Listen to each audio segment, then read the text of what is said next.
Le 16 février dernier, à Addis Abeba, s'est tenue une réunion générale de l'ensemble des membres de l'Union africaine et il y a eu un vote historique, un moment extraordinaire. L'Afrique s'est saisie d'un pan de l'histoire de l'humanité et j'ai envie de dire en particulier d'un pan de l'histoire de l'humanité qui la concerne au premier chef.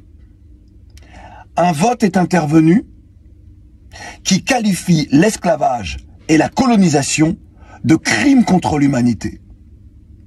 Et je voudrais m'adresser à mes confrères des médias sur le continent. Vous vous rendez compte, lorsque les pays occidentaux légifèrent sur des choses qui nous concernent, tout le monde en parle. Lorsqu'il s'agit de l'Afrique qui, enfin, écrit une page de l'histoire, s'approprie, pour ne pas dire, et légitimement se réapproprie un moment que nous devons nous traiter de façon historique avec des historiens, avec des politiciens, avec des gens de médias, avec les peuples en général, personne n'en parle. Là, c'est passé inaperçu. Mes consoeurs et mes confrères, vous n'avez pas parlé de ça. Certains l'ont fait, mais c'est tellement peu que le peuple lui-même n'est même pas au courant. Vous vous rendez compte? L'Afrique a enfin compris qu'il fallait qu'il y ait, de façon très claire, une qualification. Donc quelque chose qui concerne le continent, quelque chose d'officiel. L'esclavage, la déportation des Africains donc, et la colonisation sont des crimes contre l'humanité. Ça, c'est mon combat depuis 25 ans. Moi, j'étais heureux, ému, aux larmes à ce moment-là. Merci le Togo, puisque c'est le ministre Robert Dussey, ministre des Affaires étrangères, qui était à la tribune, parce qu'ils ont mené ce combat-là. Mais parce que tout le monde était d'accord. Et vous, médias, vous n'en parlez pas. Mais ça aurait dû être des moments de débat extraordinaires. Extraordinaires. Lorsque, par exemple, il y a eu la conférence de Berlin, en février dernier, donc les 140 ans pour commémorer et pour surtout rappeler ce que fut cette conférence qui a morcelé l'Afrique puisque les Européens ont agi comme des voyous, donc tel un braquage, on prépare notre braquage et on achève, puisqu'il y avait déjà eu des mondes de colonisation, et on achève notre braquage de l'Afrique. Personne n'en a parlé. Après, vous venez me parler de souveraineté monétaire, de souveraineté militaire. Mais vous pensez que vraiment l'argent achète la souveraineté?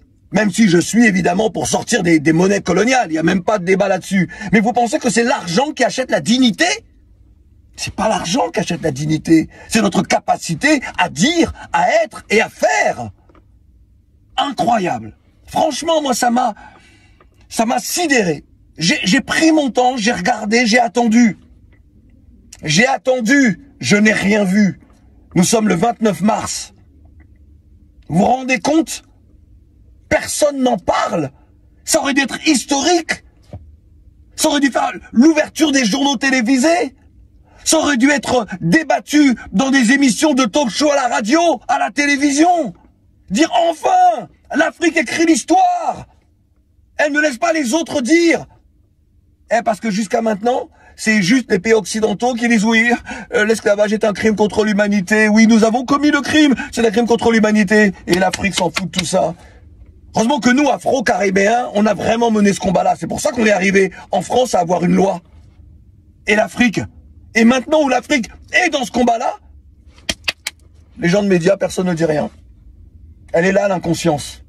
Donc le jour où vous voudrez parler vraiment de panafricanisme, d'Africains progressistes, d'envie de développer notre continent, d'envie de changer l'éducation pour les populations, pour les jeunes en particulier, vous viendrez me voir. En attendant, moi, là, je vois beaucoup d'inconscience, beaucoup d'inconséquences, et les engagements des uns et des autres, c'est souvent du blabla, mais on n'ose pas, parce qu'on a peur pour sa carrière, on a peur de ce qu'on va dire de nous, on a peur pour notre image, on a peur de notre ombre en réalité. Franchement, ça fait honte. Enfin bon, en tout cas, bravo aux États qui enfin nous permettent de franchir un pas, même s'il y a beaucoup de combats à mener, beaucoup de combats sociaux pour les populations, pour qu'elles vivent mieux. Mais merci en tout cas à celles et ceux qui ont engagé le combat et pour qui je dis honneur et respect.